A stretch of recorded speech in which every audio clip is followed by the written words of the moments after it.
get nasty. You know Barack Obama is positive. He's not going to run a nasty campaign. But we have to respond. And so, saying that somebody is erratic, those are the facts. But can you believe him blaming Obama for this? I mean, this is desperation. This is when the latest poll says you're behind 8 points. This is when battleground states like Ohio, like Virginia, like New Mexico, and Florida are starting to move one way. That's the reason. And so, we have to be vigilant. They are going to throw out the kitchen sink the last 30 days, like all campaigns. They're going to come up with charges like that are so baseless. And so we have to make up for organization. And this is why I think everybody is here. Now, we need to take our country back. Are you ready to take your country back? Are you ready? We need a new energy policy, a 10-year Apollo program that goes away from fossil fuels. It goes to solar and wind. It goes to fuel efficiency and plug-in hybrids. And goes to a climate change, a new Kyoto Treaty that'll be 3 times as strong. We need a new foreign policy that shifts away from Iraq, and we spend the $20 billion a month at home on jobs, on education, on healthcare. We have an economic policy that creates jobs by building a green economy, by building roads and highways, by saying to the middle class that if we're going to have financial bailouts. And I want to say something on the record. I'm proud of Tom Udall for voting against this bailout. And how about Tom Udall? How does it sound today? Senator Tom Udall. And Congressman Benway Lujan Jr. I mean, Carmen Lujan, Mrs. Ben Lujan is here.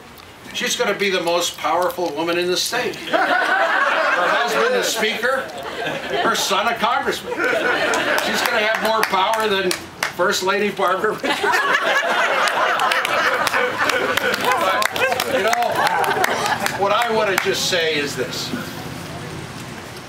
If you look at changing the power in this country, you know, it's about the future.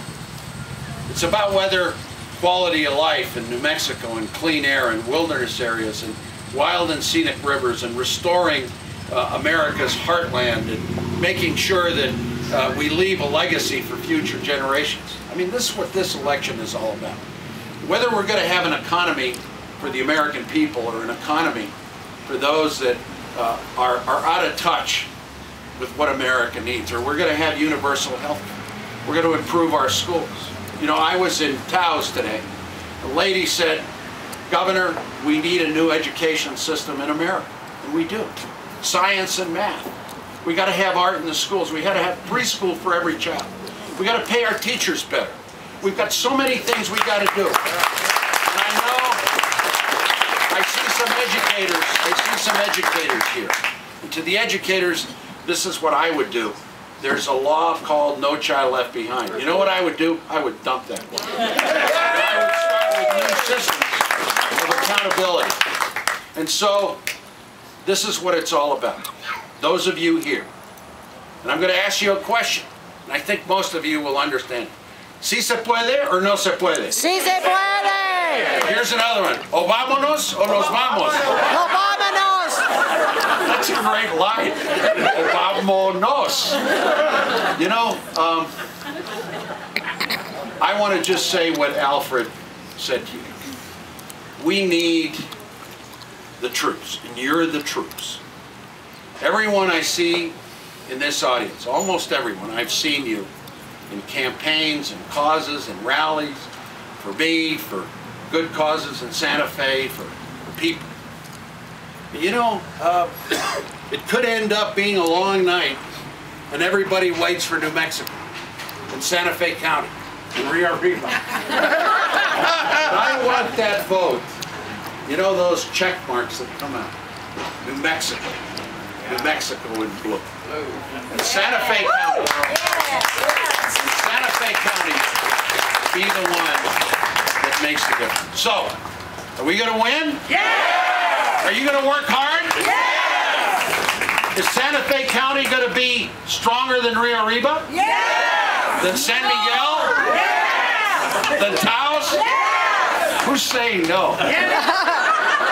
Somebody from Rio Arriba. That's for Rio Arriba. Now, I want to just close with this. You may not see much of me in the next few days. 4 years. Francis Espinosa is very happy about that. Not as happy as the lieutenant governor. She's going to be very. But you know, I was in Wisconsin 2 days ago. Yes! Place, where That's where we're from. I was in Menominee, Milwaukee. I was in Pennsylvania. I'm going to Reno, Nevada in a couple of days.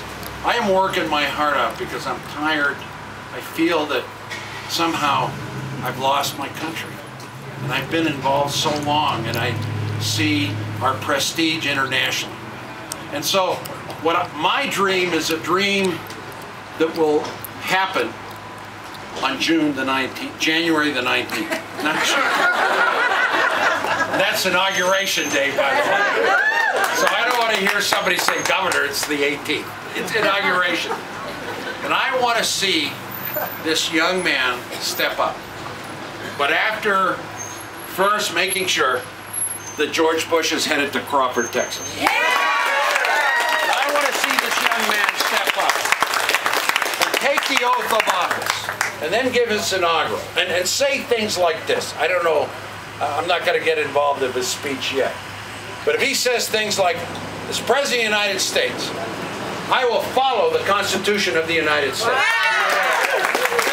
And as President, I will shut down the Guantanamo prison. And as President, I will respect a woman's right to choose. And we will do everything we can to stop unwanted pregnancies. As President, I will stop eavesdropping on our own citizens. As President, I will bring back habeas corpus.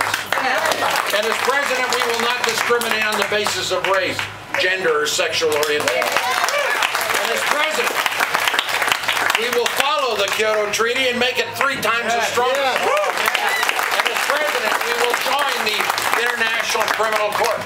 And we will be a signatory to the International Treaty on Human Rights. And we will care about genocide. We will care about Latin America and Africa. We will care about malnutrition. We will care about poverty. Once again, America will lead. Once again, our Constitution, our Bill of Rights, the respect for freedom and democracy will be the guiding light in our foreign policy. And no longer will we use the Bush Doctrine, and Sarah Palin gets to know the Bush Doctrine. No longer will we use that doctrine that somehow made America the bully of the world. Those are going to be the days that end. And so, I end with this. That's it.